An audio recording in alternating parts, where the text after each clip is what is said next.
चलिए बच्चों, आज पढ़ाते हैं गुण संधि। देखिए गुण संधि, तो दूसरी संधि है हमारी, ये है गुण संधि।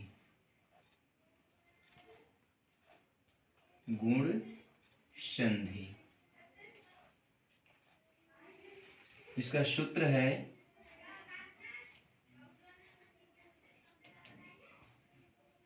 है आद गुणः। आद गुणः, ये आद गुणः सूत्र है, जिसमें पाणिनि के माहेश्वर सूत्र में आ से लेकर आ से गुणा करना है हमें। देखिए पाणिनि के माहेश्वर सूत्र है जैसे अ ई उ ऋ,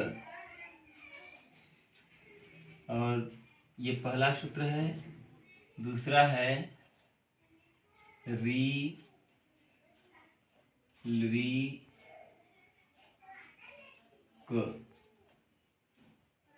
री क, ये सूत्र है आद गुणः। इसका मतलब आ से गुणा करना है। देखिए आ से गुणा करना है तो इसका पहला नियम हो जाता है कि अ या आ के बाद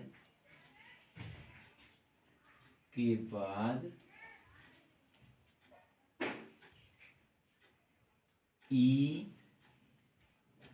या ई आए तो ए हो जाता है। ए हो जाता है।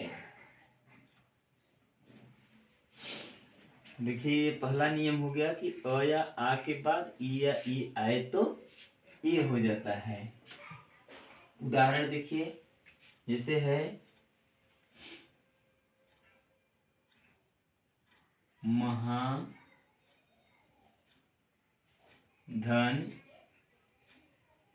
ईश बराबर महेश।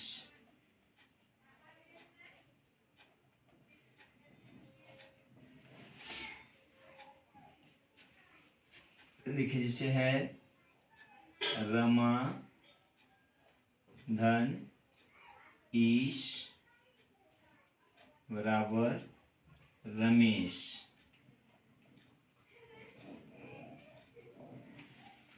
ये पहला नियम है कि जब अ या आ के बाद, जैसे दीन धन ईश बराबर दिनेश।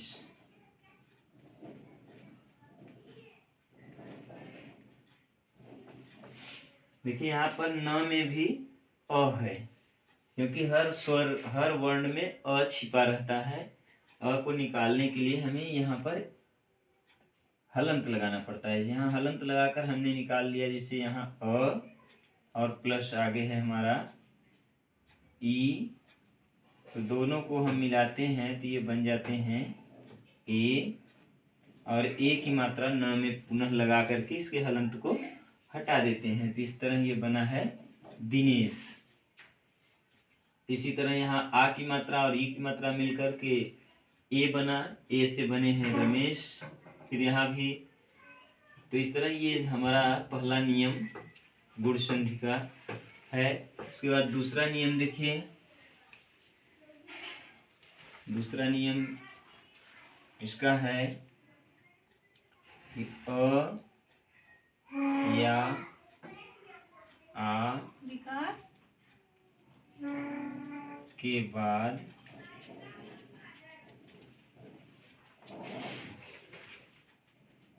उ या उ आए तो ओ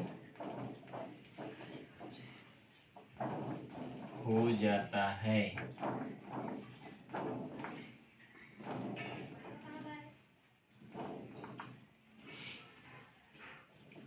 तो अ या आ के बाद उ या उ आए तो ओ हो जाता है। जैसा कि गुण संधि सूत्र है, यानी हमें अ या आ से गुणा करना है। अब उ को जोड़ उ में गुणा करेंगे तो ओ हो जाएगा। जैसे उदाहरण देखिए, महाधन उदय, महाधन उदय बराबर हो जाता है महोदय।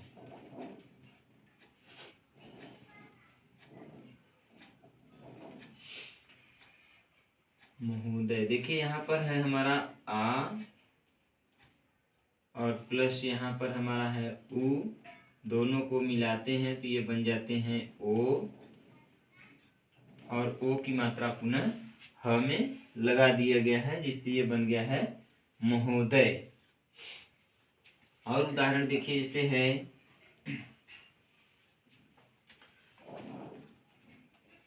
प्रश्न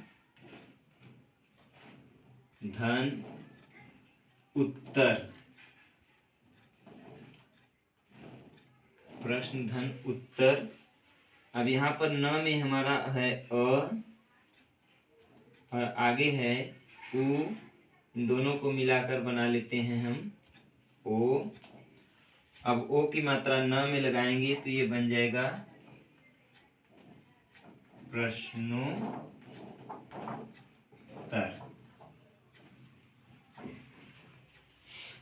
तो इस तरह से जहां भी अ या आ के बाद उ या उ दिखाई दे तो हमें ओ बना लेना होता है। चलिए अब इसका तीसरा नियम देखते हैं।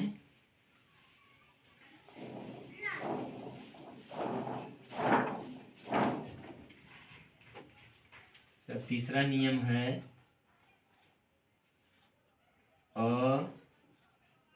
या आ के बाद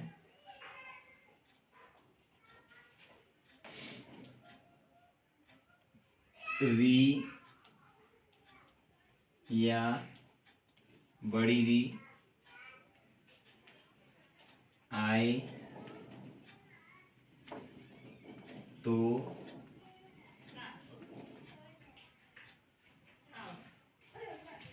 और हो जाता है, और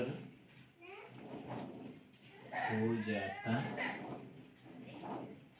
है।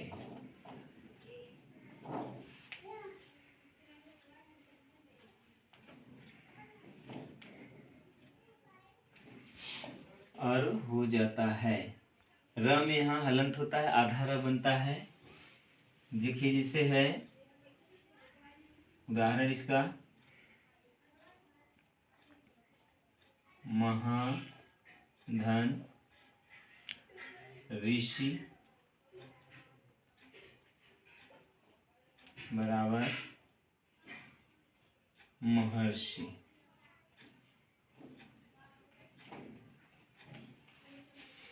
देखिए यहाँ पर पहले है अ, उसके बाद है री, और दोनों को मिलाया तो बन गया हमारा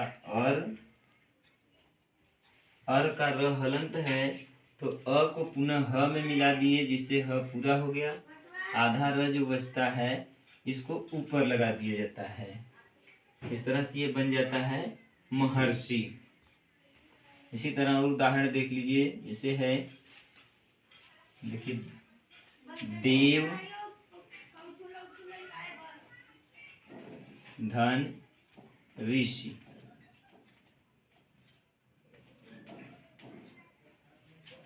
ये हो जाएगा देवर्षि।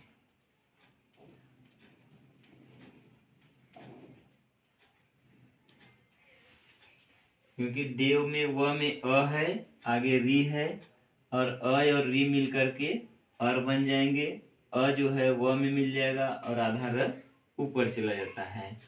तो ये र के 4 प्रकार जो होते हैं इस गुण संधि में एक होता है। और ये लास्ट और चौथा नियम है। देखिए इसमें चौथा नियम इसका है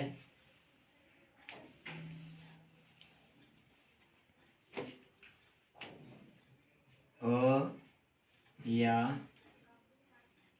आ के बाद री या री आए तो अल हो जाता है।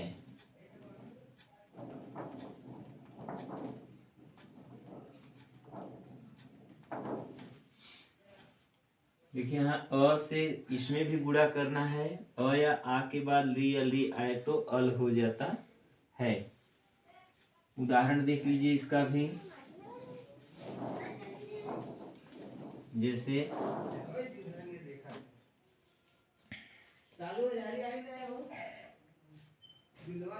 तव धन लिकार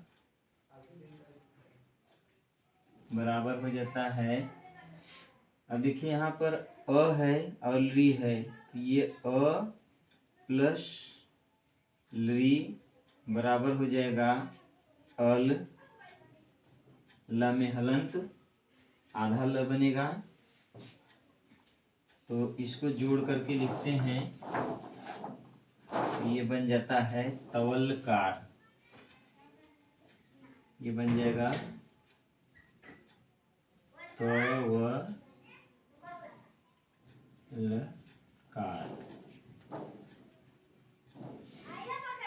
क्योंकि व को हलंत हटाने के लिए इस अ को इसमें जोड़ देते हैं और आधा ल को क के साथ लगा दिया जाता है, इसलिए ये बन जाता है तवलकार। अब इसका उदाहरण नहीं मिलता है क्योंकि ये ल को अब हम लोग एक वर्ण मान लिए हैं और ये री की मात्रा को मान लेते हैं। इस तरह से आपका ये है गुण संधि। आद गुण आ से हमको गुणा करना है, जो आदि में हमने पढ़ा था पहले दीर्घ संधि में, उन्हीं सभी अक्षरों में आ से अ या आ से गुणा करना था। चलिए आज अब गुण संधि के बाद फिर अगली संधि पढ़ाई जाएगी।